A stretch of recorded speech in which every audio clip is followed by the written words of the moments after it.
Joseph may have been the apple of his father's eye because he was the child born to him in his old age.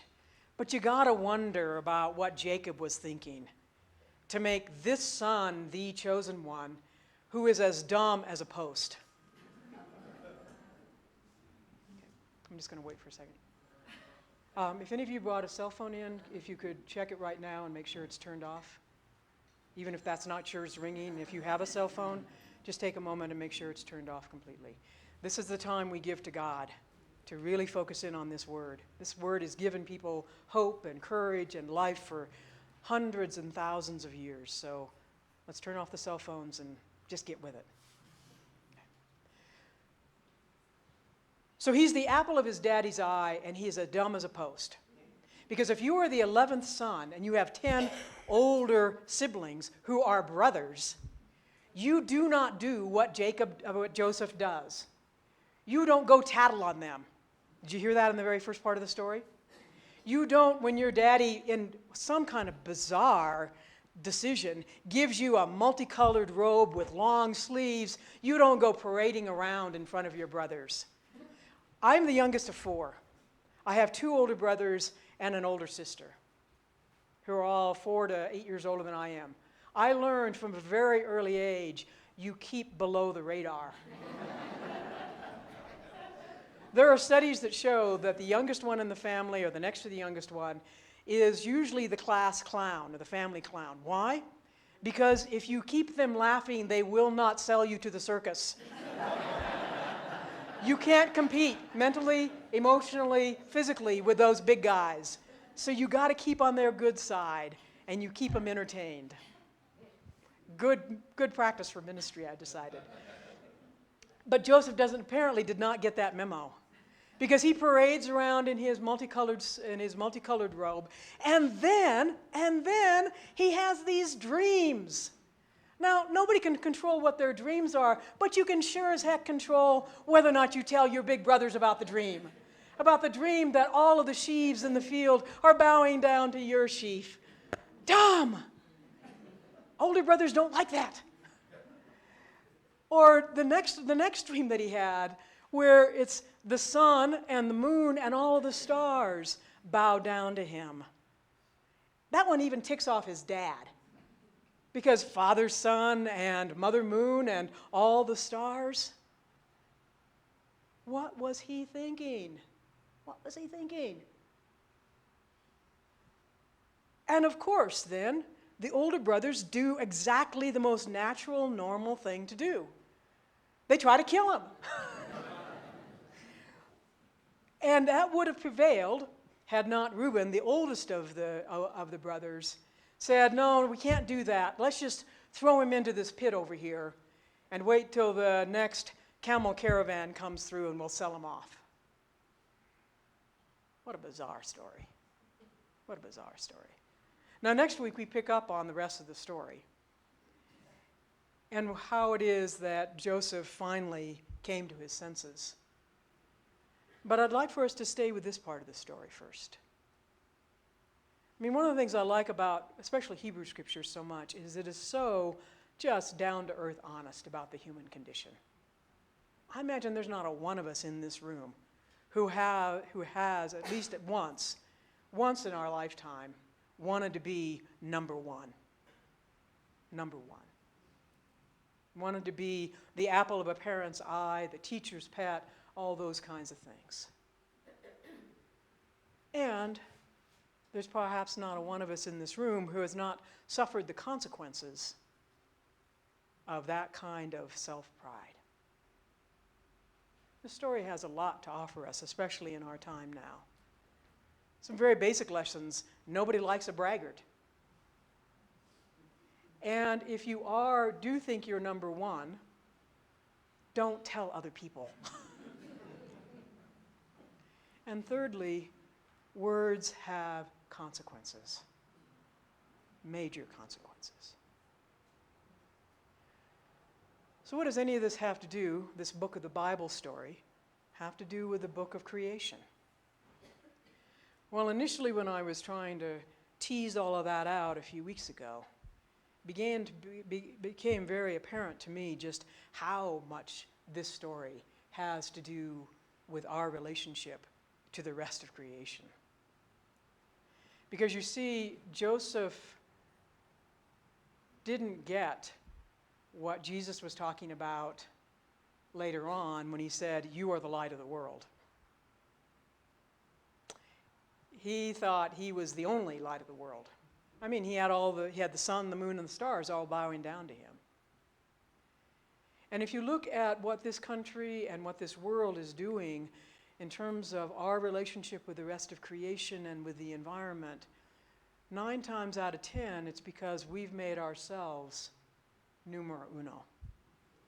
That our needs surpass any other needs. As Larry Rasmussen would talk about it, that it's not just human health, but the health of the planet that we've got to be concerned with.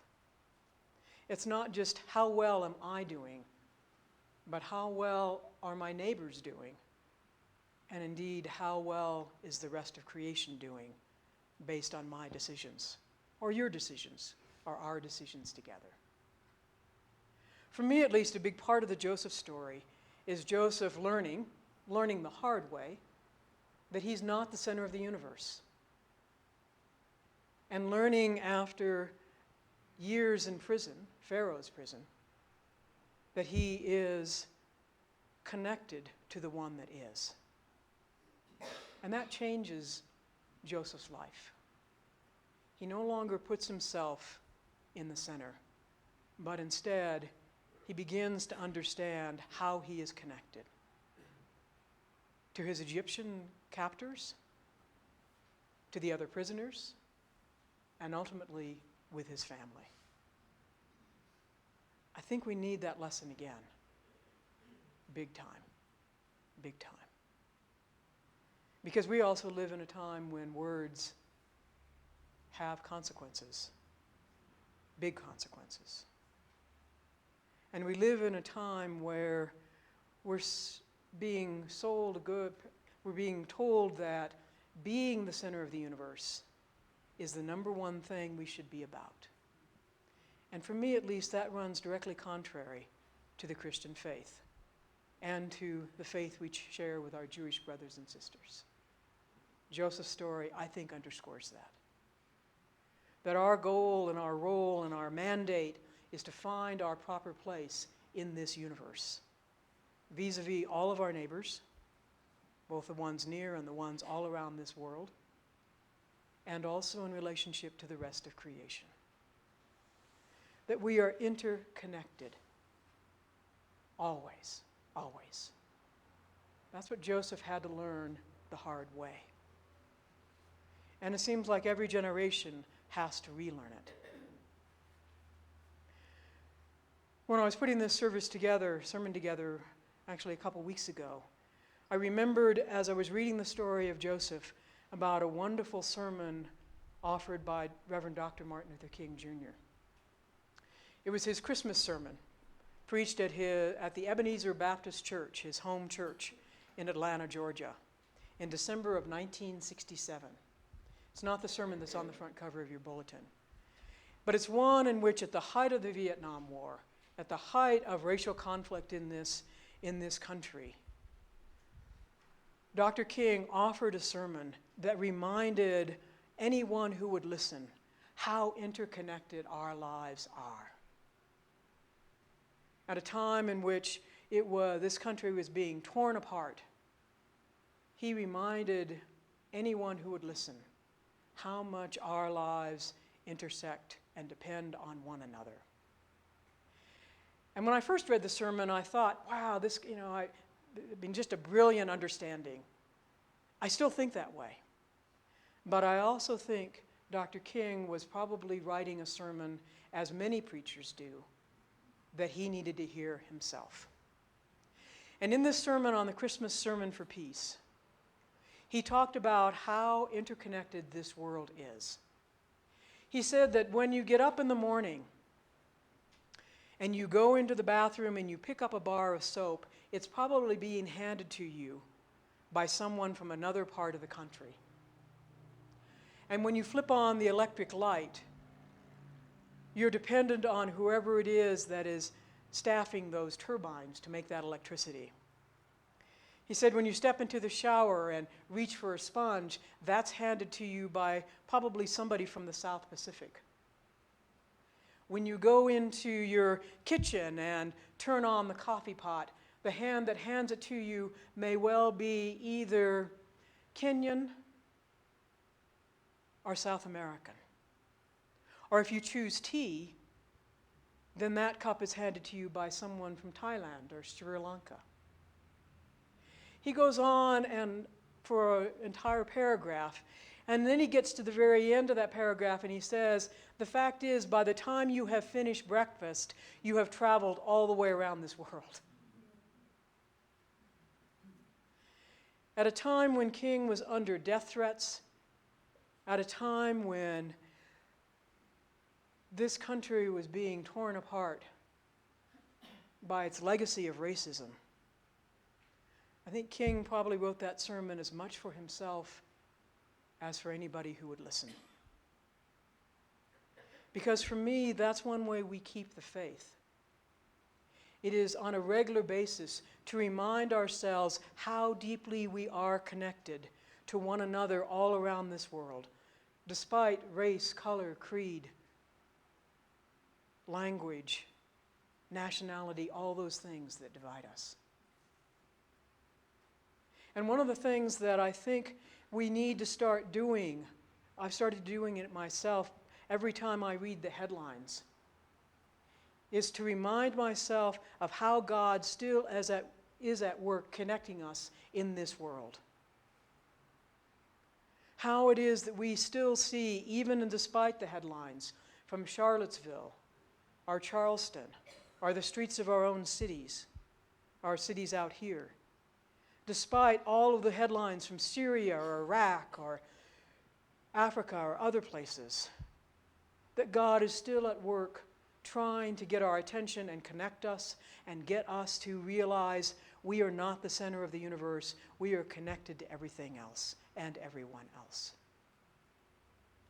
That is still happening in our world, my brothers and sisters, and we have to be reminded of that, just as Joseph had to be reminded of it. And just as I think Dr. Martin Luther King Jr.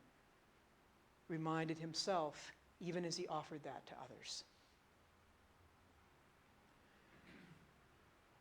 At King's funeral service, back at that Ebenezer Baptist Church, just 4 months later, in April of 1968, an excerpt from another sermon that he had given was played. It's called the Drum Major Sermon. And it is one in which King addressed Joseph's problem. Joseph's problem of wanting only to be number one. He said that's a normal human reaction. It's in all of us. He used as the text for that sermon not the story of Joseph, although he probably could have, but instead he used the Christian gospel story of immediately after Jesus has told his disciples yet again what his fate will be, that he will be arrested by the Romans, he will be put to death, and that is the fate not only that he will have, but also anybody who follows him will have. 2 brothers come up and ask him, Jesus, we want you to do something for us. We want one of us to, when you come into your glory, we want to make sure that one of us is on your right, on your left, and one of us is on your right. Scripture does not say what Jesus said next. Probably with good, at least he said, oy vey.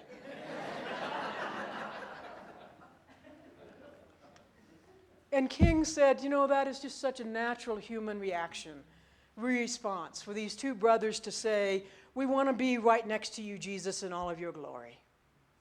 We want to be the light of the world in all of your glory. King said he had to wrestle with that in his own life. And each one of us, I believe, does. But then he completely reframed what being, as he called it, a drum major, being the head of the band, was all about. And he talked about, at the very end of this sermon, he talked about what he would want to have said at the end of his life, at whatever funeral or memorial service there might be. And he offered this new understanding of what it means to be the light of the world, what it means to be a drum major, what it means to live a Christian, faithful, godly life. And he offered these words. When that day comes, as it comes for all of us, if you're there and you're asked to speak, this is what I'd like for you to say. I'd like somebody to mention that day that Martin Luther King Jr. tried to give his life serving others. I'd like for somebody to say that day that Martin Luther King Jr. tried to love somebody. I want you to say that day that I tried to be right on the war question. I want you to be able to say that day that I did try to feed the hungry. And I want you to be able to say that day that I did try in my life to clothe those who were naked. I want you to say on that day that I did try in my life to visit those who were in prison. I want you to say that I tried to love and serve humanity. Yes, if you want to say that I was a drum major, say that I was a drum major for justice. Say that I was a drum major for peace. I was a drum major for righteousness. And all of the other shallow things will not matter. I won't have any money to leave behind. I won't have the fine and luxurious things of life to leave behind. But I just want to leave a committed life behind. And that's all I have to say. Thanks be to God. Amen.